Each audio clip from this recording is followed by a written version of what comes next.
Hello everyone. तो चलिए आज का लेक्चर स्टार्ट करते हैं। Refraction through a prism. देखो आज हम यहाँ पे क्या डिस्कस करने वाले हैं कि अगर किसी रे को प्रिज्म के ऊपर इंसिडेंट करवाया जाए तो ऐसे केस में उसका डेविएशन कितना होगा। मतलब कि जो भी हम यहाँ पे इंसिडेंट करवाए रे, जब भी बाहर निकलेगा, मतलब कि जो इमर्जेंट रे होगा वो अपने पाथ से, ओरिजिनल जो हमने भेजा था, जो पाथ पे भेजा था, उससे कितना डेविएट हुआ वो हम पता करने की कोशिश करेंगे। यहाँ पे मिनिमम डेविएशन कब होगा। मान लो कि प्रिज्म एकदम बहुत ही पतला हमने लिया है, तो ऐसे केस में मिनिमम डेविएशन कितना होगा। अगर मिनिमम डेविएशन हो रहा है तो ऐसे केस में मिनिमम डेविएशन का रिफ्रैक्टिव इंडेक्स के साथ क्या रिलेशन बनेगा। तो ऐसी बहुत सारी चीजें हैं जो हम यहाँ पे डिस्कस करने वाले हैं। ठीक है, तो उसके लिए ये डिस्कशन स्टार्ट करने के लिए हम मान लेते हैं, मान लो कि मेरे पास ये जो पी क्यू है वो एक इंसिडेंट रे है। ठीक है, ऑब्वियसली ये रेरर मीडियम में से डेंसर मीडियम में जाएगा। ठीक है, तो हमें पता है कि जब भी कोई रे रेरर मीडियम में से डेंसर मीडियम में एंटर करता है तो ऐसे केस में वो नॉर्मल के टूवर्ड्स बेंड होता है ना, वो बेंड होता है टूवर्ड्स दी नॉर्मल। तो यहाँ पे पीक्यू रे है जो इंसर्ट कर रहा है, अंदर एंटर कर रहा है। ठीक है, एंटर करने के बाद ये रहा नॉर्मल, जहां पे इंसिडेंट हुआ वहां पे वो सरफेस के जो नॉर्मल होगा, ठीक है, वो हमें नॉर्मल दिखेगा, है ना। वो नॉर्मल के रिस्पेक्ट में वो बेंड हो रहा है टूवर्ड्स दी नॉर्मल। तो ये जो क्यू आर है वो हुआ हमारा रिफ्रैक्शन रे, रिफ्रैक्टिव रे, है ना। तो रिफ्रैक्शन होने के बाद ये रे क्यू आर बन के आगे बढ़ा। ठीक है, तो यहाँ पे देखिए पी क्यू इंसिडेंट रे है and Q R the refraction ray, refracted ray. ठीक है, तो यहाँ पे इसने नॉर्मल के साथ एंगल बनाया आई, इंसिडेंट एंगल। एंड यहाँ पे आप देखोगे तो जो भी यहाँ पे इंसिडेंट होने के बाद, रिफ्रैक्शन होने के बाद उसने नॉर्मल के साथ एंगल बनाया R1। ठीक है, तो this is the refraction angle, angle of refraction after the refraction. ठीक है, तो रिफ्रैक्ट होने के बाद वो ये डायरेक्शन में आगे बढ़ा, मतलब कि क्यूआ जो भी है वो पहली बार जो रिफ्रैक्शन हुआ उसके बाद बेंड होने वाला रे है ना। तो ये होगा हमारे लिए रिफ्रैक्शन रे। फिर वो आगे बढ़ा, आप ध्यान से देखो, यहां से आगे बढ़ा, आगे बढ़ा, आगे बढ़ा, आगे बढ़ा। अभी क्या हो रहा है, अभी यहां से वो डेंसर मीडियम में से अभी वापस वो रेरर मीडियम में एंटर करेगा। ठीक है, तो हमें पता है कि जब भी कोई रे डेंसर मीडियम में से रेरर मीडियम में एंटर करता है तब वो नॉर्मल से दूर भागता है ना, तो वो away to the normal bend होगा। ठीक है, तो यहाँ पे भी ऐसा ही हुआ। यहाँ से वो, क्योंकि अभी डेंसर मीडियम में है, ये क्यू आर रे वो एक इंसिडेंट रे माना जाएगा ये सरफेस के लिए। ठीक है, तो यहाँ से अभी जब भी वो सरफेस को छोड़ के बाहर आएगा, मीडियम एयर मीडियम में दाखिल होगा, तब यहाँ पे वो दिस नॉर्मल, ये जो जहां पे ये इंसिडेंट हुआ ना, जहां पे वो इंसिडेंट हुआ, ठीक है, वहां पे हमें एक नॉर्मल ड्रॉ करना होता है। तो ये नॉर्मल इस तरीके से ड्रॉ कर पाएंगे। सो दिस इज द नॉर्मल। ठीक है, तो ये नॉर्मल से अवे वो भागेगा, मतलब कि ये जो आर एस है वो इमर्जेंट रे है, इसीलिए हमने यहाँ पे ये जो एंगल बनाया उसने नॉर्मल के साथ, इसको हमने इमर्जेंट एंगल बोला है ना। तो ये होगा इमर्जेंट एंगल, दैट इज ई। ये हुआ incident angle, that is I. ठीक है, ये जो R1 R2 है वो क्या है, तो R1 is the refraction angle for the first refraction, मतलब कि पहली बार जो यहां पे रिफ्रैक्ट हुआ तब जो उसने रिफ्रैक्शन एंगल बनाया वो R1 होगा, है ना। एंड ये जो R2 है वो क्या होगा, तो R2 क्या है, तो भाई QR रे के लिए इंसिडेंट एंगल है ना, क्योंकि वो अभी QR रे आगे बढ़ेगा डेंसर मीडियम में से रेरर मीडियम में दाखिल होगा, तो जब भी वो दाखिल होगा तब ये नॉर्मल के साथ R2 एंगल बनाएगा। तो R2 is the incident angle for the second refraction. यहाँ पे दो बार रिफ्रैक्शन हो रहा है ना। तो कुल मिला के देखोगे तो आपको ये समझ में आएगा कि जो हमारा इंसिडेंट रे है, ठीक है, जो PQ is the main incident ray and RS is the emergent रे। तो पीक्यू रे जो भी है, अगर आप उसके पाथ को ट्रेस करोगे तो आप इस तरीके से इसको ड्रॉ कर पाओगे। उसी तरीके से जो इमर्जेंट रे हमें मिला उसको आप पीछे ट्रेस करोगे तो आप देखोगे तो ये पाओगे कि भाई दोनों ना यहां पे एक दूसरे को एम पॉइंट पे मिट कर रहे हैं ना। तो ये एम पॉइंट पे आप देखोगे तो आप समझोगे कि भाई एक्चुअल में ये पीक्यू रे को जाना था ये डायरेक्शन में, लेकिन वो बैंड होने के बाद, दो बार रिफ्रैक्शन होने के बाद भाई वो गया कौन सी डायरेक्शन में, ये डायरेक्शन में। तो आप देखो वो अपने पाथ से इतना डेविएट हुआ, है ना, वो अपने पाथ से इतना डेविएट हुआ, उसको जाना था ये डायरेक्शन। अगर प्रिज्म नहीं होता, अगर यहाँ पे प्रिज्म नहीं होता तो भाई वो सीधा ऐसे चला जाता, है ना। लेकिन प्रिज्म के कारण हुआ क्या कि भाई वो अभी ये डायरेक्शन में जा रहा है, तो दोनों के बीच का जो एंगल बनेगा ना वही होगा एंगल ऑफ डेविएशन। मतलब कि वो जाना चाहता था ये डायरेक्शन में, लेकिन अभी प्रिज्म की वजह से भाई वो डेविएट होगा, इतना एंगल डेविएट होगा और अभी जाएगा ये डायरेक्शन में, ठीक है। तो ये जो एंगल बन रहा है इसी को बोला जाता है एंगल ऑफ डेविएशन, ठीक है। तो हमने यहां पे एंगल ऑफ डेविएशन को क्या नाम दे दिया है, delta. So delta is the angle of deviation, ठीक है। तो delta is the angle of deviation. क्या ये बात समझ में आई, ठीक है।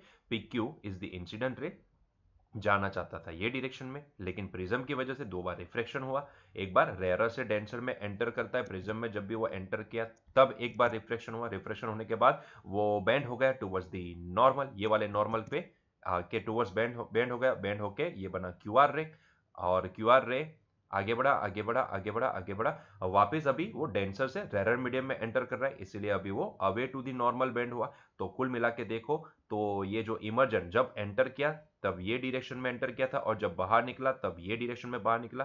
टोटल देखोगे तो इतना एंगल वो डेविएट हो चुका है ना। तो इसी को बोलेंगे हम एंगल ऑफ डेविएशन, और हमें यही निकालना है कि भाई ये एंगल ऑफ डेविएशन कितना होगा, ठीक है। तो इसको डिराइव करने के लिए हम थोड़ा सा यहाँ पे मैथमेटिक्स लगाएंगे, ठीक है। तो ध्यान से देखिएगा, मैं यहाँ पे थोड़ा सा हल्का सा मैथ्स लगाने वाला हूँ, ध्यान से देखिएगा। क्या आपको ये quadrilateral A Q N R दिख रहा है, इट इज द क्वाड्रिलेटरल, है ना। तो quadrilateral A Q N R के लिए क्या मैं ऐसा बोल सकता हूं कि ये जो चारों एंगल का एडिशन होता है, this angle this angle this angle this angle, क्या ये चारों एंगल का एडिशन 360 होता है ना। या आप लोअर स्टैंडर्ड में 200 साल पहले पढ़ चुके हो, आपको ये पता है ना, कि भाई क्वाड्रिलेटरल के अंदर चारों एंगल का एडिशन हमेशा 360 होता है। अगर ट्राइंगल है तो तीनों एंगल का एडिशन 180 होता है, ठीक है। तो यहाँ पे quadrilateral A Q N R के लिए मान लो कि ये एंगल, वैसे मानने की जरूरत नहीं है, होता ही है। तो मैं यहाँ पे बोलूंगा कि 4, ध्यान से सुनिएगा, 4 quadrilateral A Q N R, the addition of all the angle is 360 degree. मतलब कि मान लो कि ये वाला जो एंगल है इसको मैं एंगल ए बोल देता हूं बच्चों, इसको एक स्पेसिफिक नाम से इसको हम पहचान सकते हैं। It is this A, angle A is nothing but the prism angle, इसको हम बोलेंगे प्रिज्म एंगल, प्रिज्म एंगल, ठीक है। अगर कोई मेरे पास प्रिज्म ऐसा है जो पतला है तो ऐसे केस में इसका प्रिज्म एंगल जो भी है वो बहुत ही स्मॉल होगा, है ना। तो प्रिज्म एंगल से हमें पता चलता है कि प्रिज्म कैसा है, तो इसी को हम बोलेंगे प्रिज्म एंगल। ये डेल्टा जो भी है वो डेविएशन एंगल है, ठीक है। तो इसको लिखने की जरूरत नहीं, आप समझ सकते हो। E is the emergent angle and I is the incident angle, ठीक है। चलो, तो ये होगा प्रिज्म एंगल। तो यहां पे आप ध्यान से देखोगे, क्या ये नॉर्मल है, जी हाँ। क्या ये प्रिज्म की ये वाली सरफेस के नॉर्मल है, जी हाँ। तो इसका मतलब ये हुआ ना कि भाई ये एंगल जो भी होगा वो 90 डिग्री का होगा, उसी तरीके से ये एंगल जो भी होगा वो भी 90 डिग्री का होगा, है ना। मतलब कि यहां से मैं ऐसा बोल सकता हूं कि angle A Q N is the 90 degree, उसी तरीके से angle A R N is also 90 degree, है ना। तो यहां पे ध्यान से सुनिएगा, मैं यहां पे लिखता हूं, so here measurement of angle A Q N is equals to 90 degree. उसी तरीके से measurement of angle A R N that is also equals to 90 degree, okay. तो अब हम यहां पे लिखते हैं for the quadrilateral A Q N R, मैं यहां पे लिख सकता हूं measurement of angle A plus measurement of angle A Q N plus measurement of angle QNR, this QNR, measurement of angle QNR plus measurement of angle ARN, that is equals to 360 degree, okay. Now what is the value of AQN and ARN? That is 90 degree, so just place this value. और इसके अलावा measurement of angle ए, मान लो कि मुझे इसका measurement मिला है ए, मैं इसको कैपिटल ए से डिनोट कर देता हूं। So this A is measurement of angle A is A, so A plus measurement of angle A Q N is 90 degree, so it is 90 plus measurement of angle Q N R, उसको ऐसे ही रहने देते हैं, तो measurement of angle Q N R plus measurement of angle A R N that is also 90 degree, so it is 90 that is equals to 360 degree.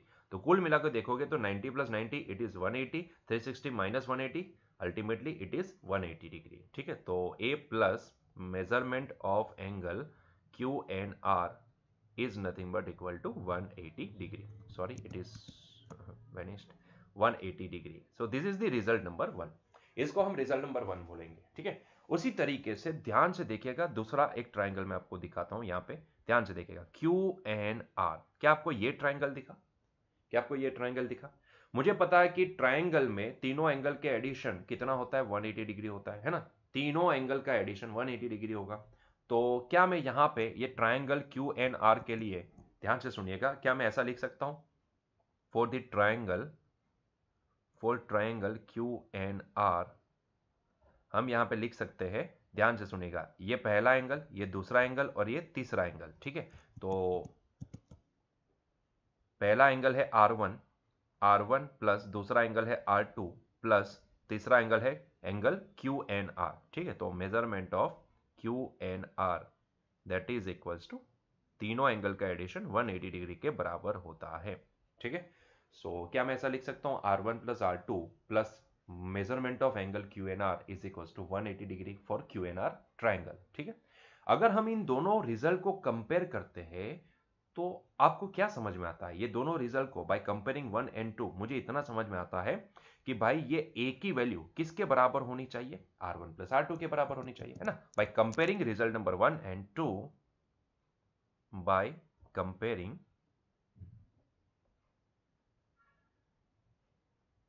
One and two, हम यहां पे क्या बोल सकते हैं? A is equals to R1 plus R2, या फिर आप इसको सीधा लिखो कि R1 plus R2 is equals to A, ठीक है। So R1 plus R2 that is equals to A, मतलब कि ये दोनों एंगल का एडिशन प्रिज्म एंगल के बराबर होगा, ठीक है। तो इसको हम रिजल्ट नंबर 3 बोल देते हैं। क्लियर यहां तक? ठीक है। तो बहुत ही सिंपल सा पॉइंट है कि भाई यहां पे हमें सिर्फ कंपैरिजन ही करना है। मैंने सिर्फ मैथमेटिक्स, छोटा सा मैथमेटिक्स का पॉइंट लगा दिया है और उसी के ऊपर से मैंने ये सारी चीजें लिख दी है, ठीक है। अब यहां पे ध्यान से देखोगे तो हमें क्या करना है, हमें यहां पे टोटल डेविएशन निकालना है। मतलब कि ये भाई जो भी रे हमने इंसिडेंट किया था प्रिज्म के ऊपर, जब बाहर निकला तब ये डायरेक्शन में निकला, तो वो अपने पाथ से कितना डेविएट हुआ वो मुझे निकालना है ना। मतलब कि ultimately what I want to find out is the angle of deviation. मुझे यहां पे एंगल ऑफ डेविएशन निकालना है कि भाई वो अपने ओरिजिनल पाथ से कितना एंगल डेविएट हुआ, 20 डिग्री, 30 डिग्री, 40 डिग्री, जितना भी डेविएशन हुआ हो वो मुझे यहां पे पता करना है, ठीक है। लेकिन मुझे यहां पे डिग्री में मतलब कि एंगल के फॉर्म में नहीं, क्योंकि मुझे इंसिडेंट एंगल नहीं पता है। मुझे इन जनरल सेंस का एक फॉर्मूला चाहिए कि जिसके अंदर अगर मैं कुछ पर्टिकुलर वैल्यू प्लेस कर देता हूं, जैसे कि इंसिडेंट एंगल है, इमर्जेंट एंगल है और प्रिज्म एंगल है, तो ये तीनों वैल्यू प्लेस करो तो मुझे उस एंगल से, उन तीनों वैल्यू से मुझे यहां पे कितना डेविएशन होगा वो मुझे यहां पे पता हो जाना चाहिए। तो ऐसा मैं एक फॉर्मूला यहां पे डिराइव करना चाहता हूं, ठीक है। तो बस मैं वही करने वाला हूं। तो उसके लिए हम क्या करते हैं, अभी ध्यान से देखो, मैं 90 डिग्री वाला जो है ना, ये इसको मिटा देता हूं। ध्यान से सुनिएगा।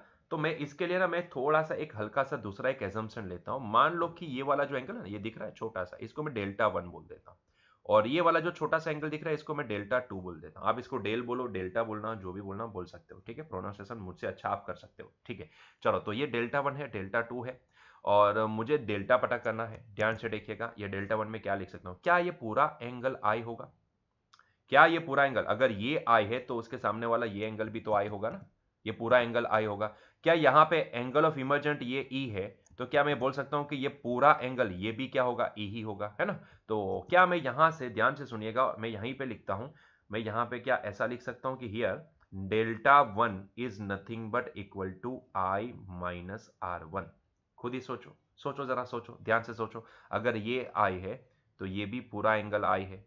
अगर ये पूरा आई है लेकिन उसमें से इतना R1 है, तो पूरे आई में से R1 को आप सब्ट्रैक्ट कर दो, तो क्या आपको डेल्टा 1 नहीं मिलेगा? मिलेगा कि नहीं मिलेगा? मिलेगा, ठीक है। उसी तरीके से यहां पे देखोगे तो क्या मैं डेल्टा 2 को E माइनस R2 लिख सकता हूं? ध्यान से सोच के बताओ। अगर ये एंगल E है तो ये भी एंगल, पूरा सामने वाला एंगल E हो जाएगा, लेकिन उसमें से इतना एंगल R2 है, तो पूरे E में से R2 को सब्ट्रैक्ट करोगे तो बचेगा कितना, डेल्टा 2, ठीक है। तो आपको डेल्टा 2 कितना मिलेगा, E माइनस R2 के बराबर। क्लियर यहां तक? ठीक है। तो हमारे पास डेल्टा 1 की वैल्यू एंड डेल्टा 2 की वैल्यू कुछ ये मिली, ठीक है। तो अब ध्यान से सुनिएगा जो मैं बताने वाला हूं। क्या ये ट्राइंगल आपको दिख रहा है? अगर ये ट्राइंगल आपको दिखा है तो ये डेल्टा 1 है, ये डेल्टा 2 है, तो भाई साहब मुझे ये बताओ कि ये वाला एंगल कितना हो सकता है? तो ये वाला एंगल हो सकता है 180 degree minus delta 1 plus delta 2। ठीक है, दोनों के एडिशन को 180 में से सब्ट्रैक्ट कर दो, क्योंकि ट्राइंगल के तीनों एंगल का एडिशन कितना होता है, 180 होता है। तो 180 में से दोनों को एडिशन को सब्ट्रैक्ट करोगे तो इतना एंगल मिलेगा, है ना। अभी ये एंगल अगर आपको 180 माइनस इतना मिला तो जरा सोच के मुझे बताओ, तो फिर ये डेल्टा कितना होगा, क्योंकि भाई ये पूरा एंगल 180 होता है ना। उसमें से इतना एंगल वो 180 माइनस इतना है, तो बाकी बचा एंगल कितना होगा, डेल्टा 1 प्लस डेल्टा 2।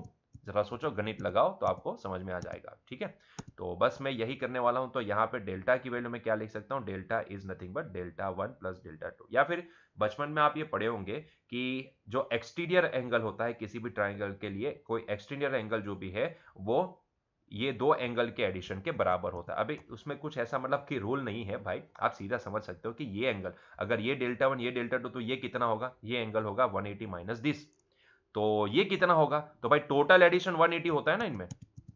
आप इनमें देखोगे तो टोटल ये एंगल बनेगा 180, तो 180 में से ये एंगल को सब्ट्रैक्ट कर दो, 180 minus 180 minus minus plus delta 1 plus delta 2, 180 180 छम्मा छम्मा हो जाएगा, तो बचेगा कितना, डेल्टा 1 प्लस डेल्टा 2। क्लियर। तो यहां से मुझे डेल्टा की वैल्यू कुछ डेल्टा 1 प्लस डेल्टा 2 के बराबर दिख रही है ना। तो मैं नेक्स्ट पॉइंट यहां पे लगाता हूं, वही पॉइंट लगाने वाला हूं, ध्यान से सुनिएगा। So here delta is equals to delta 1 plus delta 2, है कि नहीं।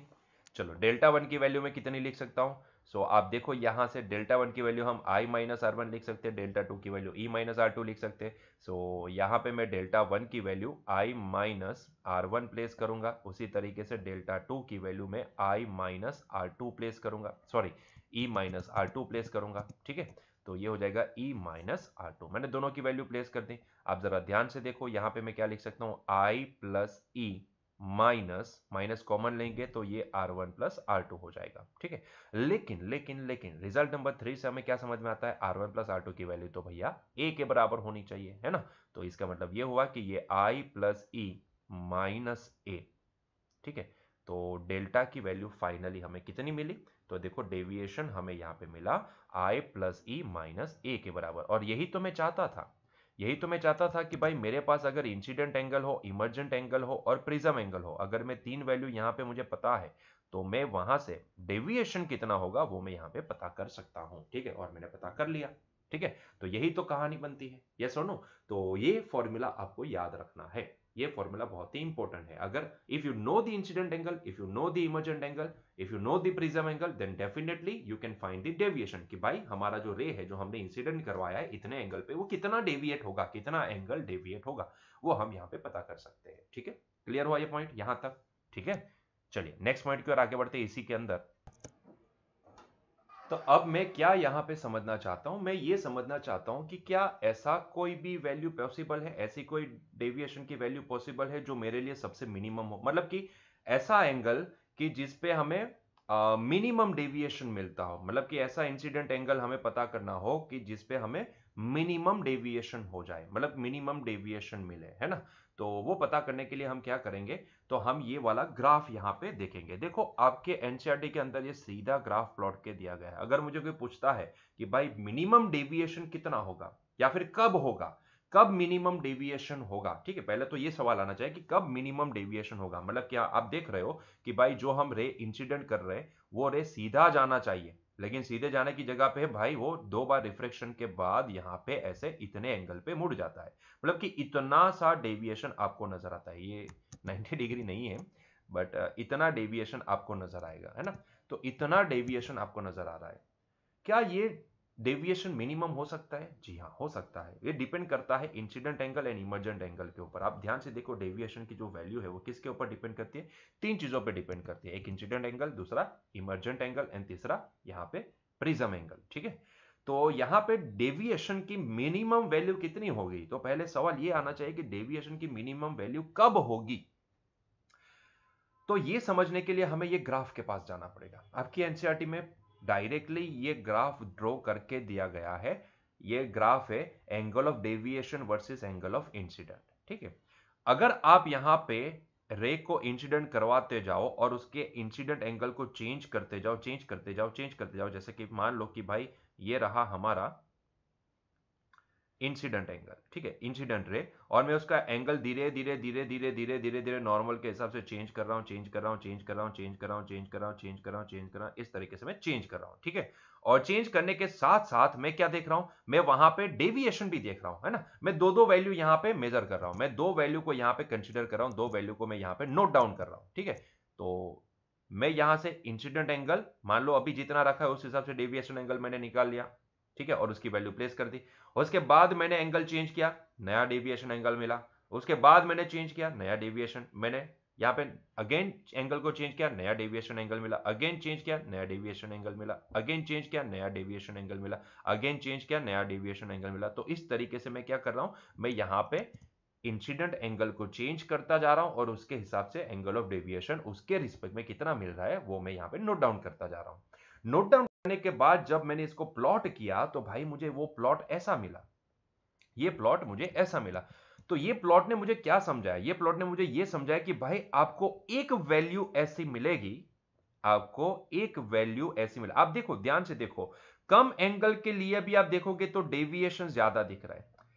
फिर जैसे एक वैल्यू के बाद जैसे आप ये वैल्यू को बढ़ाते जाओगे एंगल ऑफ इंसिडेंट, तो वापस यहां पे एंगल ऑफ डेविएशन आपको यहां पे ज्यादा मिलेगा। मतलब क्या आप इसको इस तरीके से समझो कि भाई मैं यहां से जैसे एंगल ऑफ इंसिडेंट यहां से जीरो से इंक्रीज कर रहा हूं, इंक्रीज कर रहा हूं, इंक्रीज कर रहा हूं, तो ये डेविएशन एंगल ना डिक्रीज हो रहा है, डिक्रीज हो रहा है, डिक्रीज हो रहा है, डिक्रीज हो रहा है, डिक्रीज हो रहा है, एक पॉइंट पे आके मिनिमम होगा। इसके बाद जैसे और मैं इंक्रीज करूंगा इंसिडेंट एंगल, तो वापिस ये डेविएशन एंगल बढ़ता जाएगा, बढ़ता जाएगा, बढ़ता जाएगा, बढ़ता जाएगा। तो एक पॉइंट ऐसा आएगा कि जिस पॉइंट पे हमें यहां पे angle of incident and angle of emergent दोनों सेम मिलेंगे, तब हमें डेविएशन मिनिमम मिलेगा, है ना। तो डेविएशन मिनिमम कहां पे मिलेगा हमें, डेविएशन मिनिमम जब incident angle and emergent angle दोनों सेम होंगे तब हमें मिनिमम डेविएशन मिलेगा। और आप अगर प्रैक्टिकली समझना चाहते हो तो मान लो कि मैंने ये रे को इंसिडेंट रे माना है, तो ऐसे केस में आप समझ सकते हो कि ये होगा हमारा डेविएशन एंगल। अब डेविएशन एंगल तब हमें मिनिमम मिलता है जब approximately incident angle and refraction angle या फिर इमर्जेंट एंगल दोनों क्या हो जाए, सेम हो जाए। ये होगा इमर्जेंट एंगल, ठीक है। तो जब ये दोनों सेम हो जाते हैं तब जाके हमें ये डेविएशन आप देखो ये एंगल धीरे धीरे धीरे धीरे डिक्रीज हो रहा है, डिक्रीज हो रहा है ना। जैसे जैसे आप इंसिडेंट एंगल बढ़ाते जाओगे वैसे वैसे यहाँ पे आप ग्राफ को भी देखते हो और ये लाइन को भी देखते हो, डेविएशन एंगल धीरे धीरे रिड्यूस हो रहा है, रिड्यूस हो रहा है, रिड्यूस हो रहा है, रिड्यूस हो रहा है, रिड्यूस हो रहा है, रिड्यूस हो रहा है, रिड्यूस हो रहा है, रिड्यूस हो रहा है। एक पॉइंट ऐसा है कि जब incident angle and emergent angle दोनों क्या हो जाएंगे, सेम हो जाएंगे, है ना। और तब हमें यहाँ पे डेविएशन बहुत ही कम मिलेगा, है ना, कम मिला। ऑलमोस्ट आप ऐसा बोल सकते हो कि सीधी डायरेक्शन में ही आपको नजर आएगा, जो डायरेक्शन में वो आया है, इंसिडेंट हुआ है, उसी डायरेक्शन में वो आगे जाता नजर आएगा, ठीक है। तो ये कुछ कहानी वहां पे बनेगी जब ये incident angle and emergent angle दोनों सेम हो जाएंगे, मतलब कि तब हमें मिनिमम डेविएशन मिल सकता है। ये हमने ग्राफ से पता किया, क्योंकि उसके बाद और अगर इंसिडेंस एंगल को आप इंक्रीज करना स्टार्ट करोगे तो अभी उसके बाद वापिस ये जो डेविएशन एंगल है वो बढ़ना स्टार्ट हो जाएगा। तो एक ही पॉइंट हमें यहाँ पे ऐसा मिल रहा है जहां पे हमें मिनिमम डेविएशन मिल सकता है, and that is the incident angle is equals to emergent angle, ठीक है। तो यहां पे हम वही पॉइंट को लिखेंगे। तो मैं नेक्स्ट पेज ले लेता हूं। तो to get the minimum deviation, to get minimum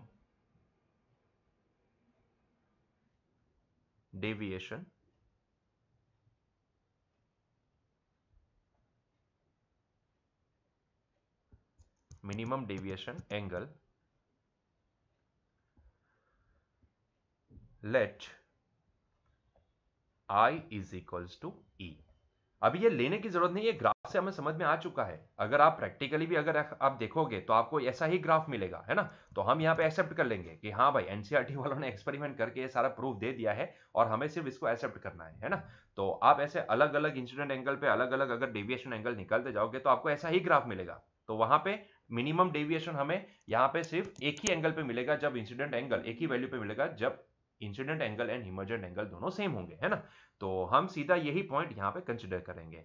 तो अब मेरे लिए ये जो डेल्टा है, जब I is equal to E है, या फिर मैं ऐसा बोल सकता हूं whenever I is equal to at the time delta implies delta m। तो मैं इसको ना थोड़ा सा हटा देता हूं और मैं ऐसा बोल देता हूं, from the graph it is clearly seen that when I is equals to E, this implies, तब ये जो डेविएशन होगा वो सबसे मिनिमम पॉसिबल मिनिमम होगा, है ना। तो तब delta is equals to delta M. So now I can say that from that particular point, मतलब कि ये जो हमने रिलेशन निकाला है वहां से मैं इमर्जेंट एंगल की वैल्यू इंसिडेंट एंगल के बराबर प्लेस कर देता हूं। तो यहां पे मुझे अब वैल्यू मिल जाएगी, del can be replace by delta M, that is equals to I plus emergent value भी आई के बराबर हमने प्लेस कर दी माइनस ए। तो ये कुछ हमारे पास ऐसा आ जाएगा कि minimum deviation is equals to twice I minus A, है ना। तो मिनिमम डेविएशन कितना होता है, इतना होता है, ठीक है। तो ये हमें वैल्यू मिल गई, ठीक है।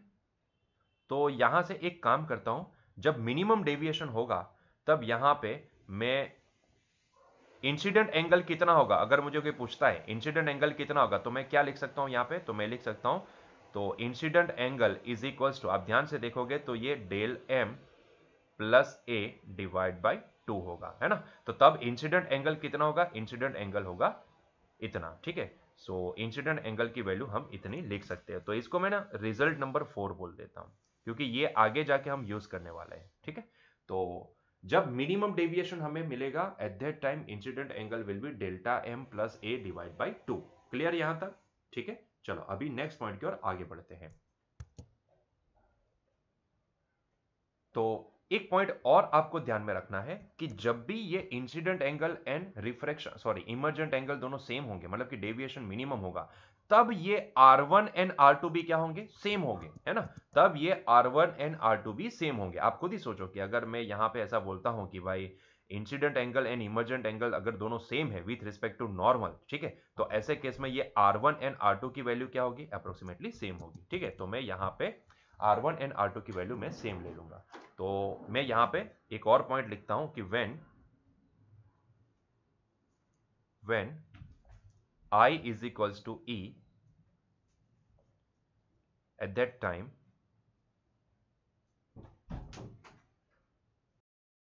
R1 is equals to R2, जिसको हम अप्रोक्सीमेटली R बोल देते हैं।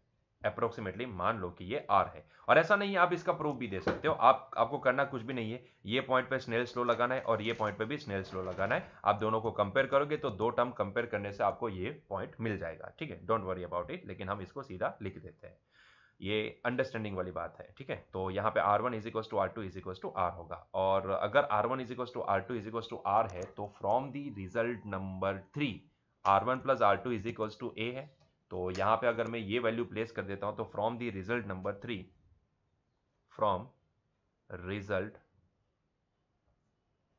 3 R plus R that is equal to A होगा, ठीक है। ये किसके लिए है, मिनिमम डेविएशन के लिए, ठीक है। तो R plus R is equal to A होगा, मतलब कि मैं यहां पे R की वैल्यू क्या लिख सकता हूं, it is twice R is equal to A, मतलब कि मैं R की वैल्यू यहां पे लिख सकता हूं R is equal to A by 2, ठीक है। तो R is equal to A by 2 हो जाएगा। क्लियर यहां तक, ठीक है। तो इसके लिए अब हम लगाते हैं स्नेल्स लॉ, ठीक है। स्नेल्स लॉ लगाएंगे और यहां पे ये पता करेंगे कि भाई तो फिर इस हिसाब से ये रिफ्रैक्टिव इंडेक्स के साथ ये मिनिमम डेविएशन का क्या रिलेशन निकलता है ना। वो हमें स्नेल्स लॉ से ही पता चलेगा। तो अब हम यहां पे लगाते हैं स्नेल्स लॉ। हमें एक्चुअली स्नेल्स लॉ क्यों लगाना है वो भी समझा देता हूं कि भाई हमें देखो, ये हमने मिनिमम डेविएशन का relation I incident angle and A prism angle के साथ निकाल लिया। उससे पहले डेविएशन का रिलेशन, मिनिमम नहीं डेविएशन का relation emergent angle incident angle and prism angle के साथ क्या निकला वो हमने देख लिया। अब हम क्या करना चाहते हैं, अब हम ये यहां पे पता करना चाहते हैं कि भाई यही डेविएशन मिनिमम डेविएशन का रिलेशन हमारे रिफ्रैक्टिव इंडेक्स के साथ किस तरीके से बैठता है ना। तो वो हम यहाँ पे देखना चाहते हैं कि भाई what is the relation between deviation minimum deviation angle and refractive index, ठीक है। तो उसके लिए अभी हम यहाँ पे लगाएंगे स्नेल्स लॉ, और स्नेल्स लॉ हम स्पेसिफिकली ये वाले पॉइंट पे लगाएंगे, ठीक है, मतलब कि पहले रिफ्रैक्शन के लिए लगाएंगे।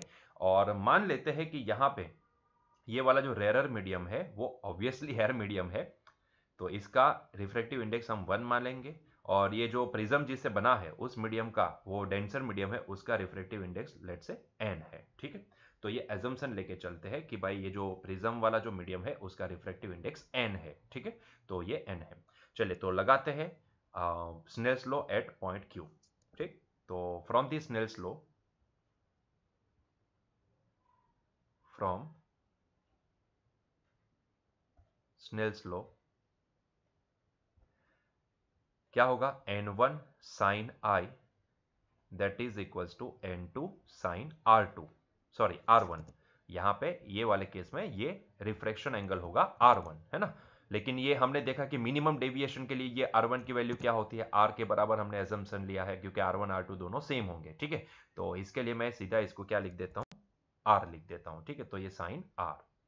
n1 एयर मीडियम का रिफ्रैक्टिव इंडेक्स वो 1 है, तो यहां पे हम लिखेंगे sine i is equal to n2, जो प्रिज्म का मीडियम है उसका रिफ्रैक्टिव इंडेक्स जो n है, तो n टाइम्स साइन r।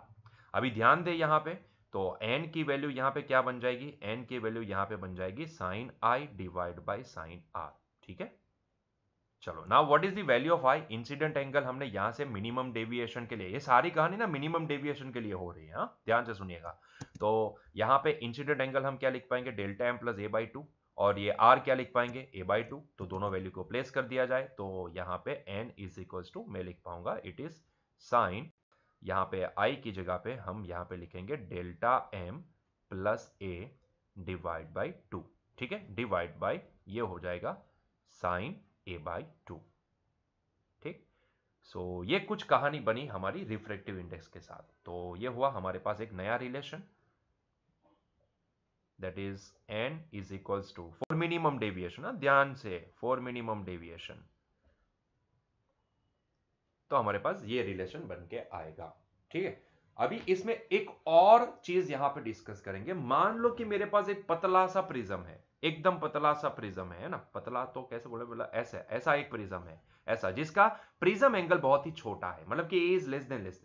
ठीक है, तो अगर मेरे पास ऐसा प्रिज्म है कि जिसका प्रिज्म एंगल अगर बहुत ही छोटा है ना, तो ऐसे केस में अगर प्रिज्म एंगल छोटा है तो डेफिनेटली उसका डेविएशन भी छोटा होगा, क्योंकि डेविएशन देखो आप, डेविएशन किसके ऊपर डिपेंड करता है, तो प्रिज्म एंगल के ऊपर भी तो डिपेंड करता है ना। तो इंसिडेंट एंगल, एंड अगर आप यहां पे देखोगे, आप यहां पे देखोगे तो क्योंकि हम फिलहाल ये पॉइंट ना मिनिमम डेविएशन के लिए डिस्कस कर रहे हैं, तो अगर ए छोटा है तो डेफिनेटली 2i माइनस ए, ये डेविएशन आपको कुछ ऐसा 2i माइनस ए कुछ बड़ा नजर आएगा। ठीक है, लेकिन यहां पे ए की वैल्यू जो भी है वो छोटी है ना, ए की वैल्यू छोटी है, तो हम यहां पे ऐसा अज्यूम कर लेते हैं, ध्यान से सुनिएगा, अगर ए लेस देन है तो डेफिनेटली ये वैल्यू डिवाइड बाय 2 वो भी लेस देन होगी, और अगर वो लेस देन है तो ए बाई टू तो डेफिनेटली लेस देन होना ही होना है ना। तो यहां पे हम ऐसा मान लेते हैं कि if prism angle is small, ध्यान से सुनिएगा, so for the thin prism, for, ये पॉइंट ना बाजू में लिखता हूं मैं यहां पे, for thin prism,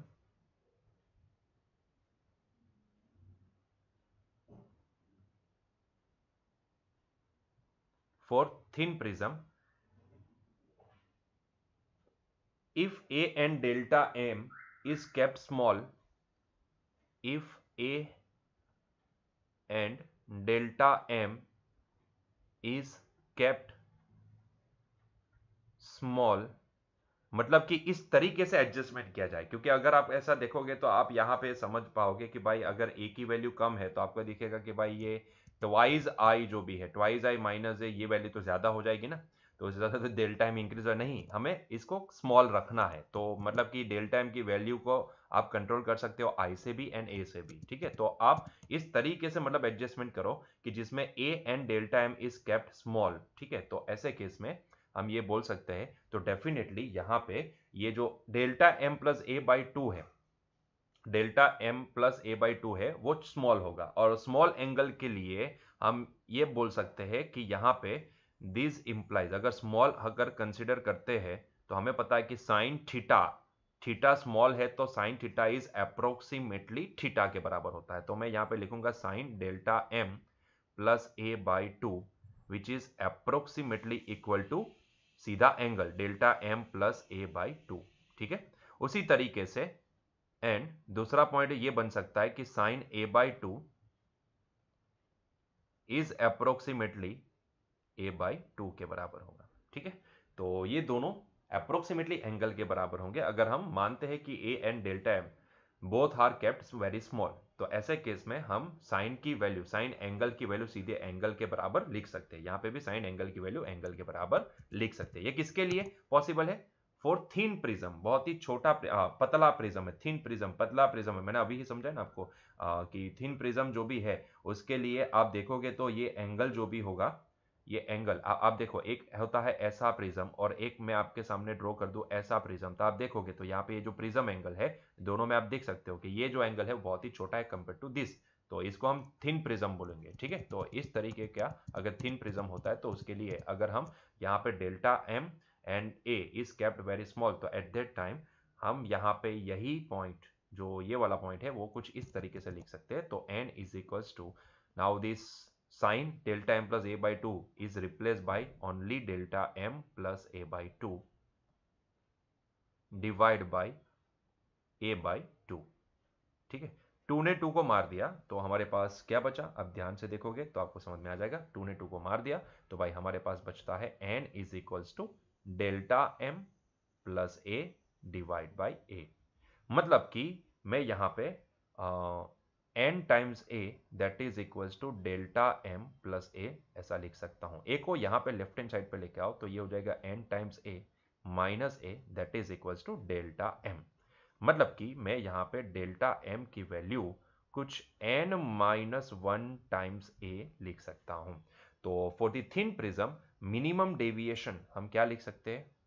for the small deviation हम ये लिख सकते हैं, देखो ये मिनिमम डेविएशन का मतलब ही यही निकल के आता है कि भाई पॉसिबल हो उतना मिनिमम डेविएशन, है ना, पॉसिबल हो उतना मिनिमम डेविएशन। तो ये आपको समझना है कि delta M is kept small मतलब कि पॉसिबल हो उतना मिनिमम डेविएशन।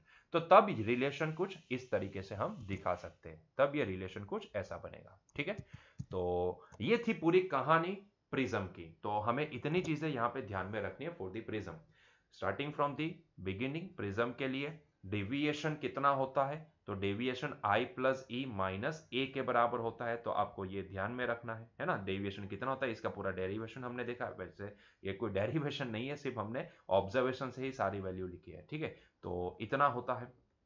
ठीक, उसके बाद हमने देखा तो भाई मिनिमम डेविएशन की वैल्यू क्या हो सकती है? तो हमने देखा कि भाई ग्राफ के अंदर हमने देखा कि अगर मैं अलग अलग इंसिडेंट एंगल के लिए अगर डेविएशन एंगल की वैल्यू नोट डाउन करता जाऊं और उसका प्लॉट करूं तो मुझे कुछ प्लॉट ऐसा मिलेगा। और उसमें हमने देखा कि भाई यहाँ पे एक वैल्यू ऐसी आती है जिसमें हमें डेविएशन बहुत ही मिनिमम मिल रहा है, पॉसिबल मिनिमम मिल रहा है, और वो वैल्यू है जब incident angle and emergent angle दोनों सेम होंगे। तो जब हमने वो वैल्यू प्लेस की तो हमें यहाँ पे कुछ ये कहानी मिली। तो हमें यहां पे भाई मिनिमम डेविएशन की value twice I minus A के बराबर मिली। वहां से हमने आई की वैल्यू बना दी तो ये delta M plus A divide by 2 मिली। और जब ये मिनिमम डेविएशन हो रहा है एट दैट टाइम हमने देखा तो भाई R1 एंड R2 दोनों सेम होते हैं, और ऐसे केस में हम इसको अप्रोक्सीमेटली R के बराबर मान लेते हैं, कोई एक पर्टिकुलर एक फिक्स वैल्यू मान लेते हैं। तो ऐसे केस में हमारा ये जो रिजल्ट है वो हम लिख सकते हैं R plus R that is equal to A. So from the result number 3 हमें यहाँ पे मिले R की वैल्यू a/2 के बराबर। फिर हमने लगाया स्नेल्स लॉ, कहाँ पे? यहाँ पे। फिर हमने यहाँ पे स्नेल्स लॉ लगाया, तो स्नेल्स लॉ लगाया तो हमें यहाँ पे ये समझ में आया कि भाई तो रिफ्रैक्टिव इंडेक्स ऑफ प्रिज्म वो sine delta M plus a/2 divide by sine a/2 के बराबर होता है। ठीक है, तो ये कुछ हमें यहां से मिला। ठीक है, अभी यहां पे कहानी ये बनती है, यहां पे ये वैल्यू हमें यहां से मिली। अभी कहानी ये बनती है कि अगर मान लो कि हमें थिन प्रिज्म दिया जाता है तो ऐसे केस में डेविएशन एंड ये प्रिज्म एंगल दोनों पॉसिबल हो उतने स्मॉल होंगे। तो ऐसे केस में हम यही साइन एंगल को सीधा अप्रोक्सीमेटली एंगल से रिप्लेस कर सकते हैं। उसी तरीके से साइन a/2 को भी हम अप्रोक्सीमेटली एंगल से रिप्लेस कर सकते हैं। आपको पता है कि अगर एंगल थीटा छोटा है तो उसके लिए साइन थीटा की वैल्यू अप्रोक्सीमेटली थीटा के बराबर होती है। ठीक है, तो वो वैल्यू हम यहाँ पे प्लेस करेंगे तो हमें अल्टीमेटली थिन प्रिज्म के लिए मिनिमम डेविएशन का ये रिफ्रैक्टिव इंडेक्स के साथ रिलेशन क्या मिला? कुछ ये मिला, n-1 टाइम्स a। क्लियर? तो ये थी कहानी पूरी प्रिज्म की। तो बस यहीं पे हमारे थियोरेटिकल पॉइंट्स जो आपके सिलेबस के हिसाब से है वो यहाँ पे हम ऐड करते हैं। ठीक है, तो मिलेंगे नेक्स्ट लेक्चर में। Till that enjoy your day, bye.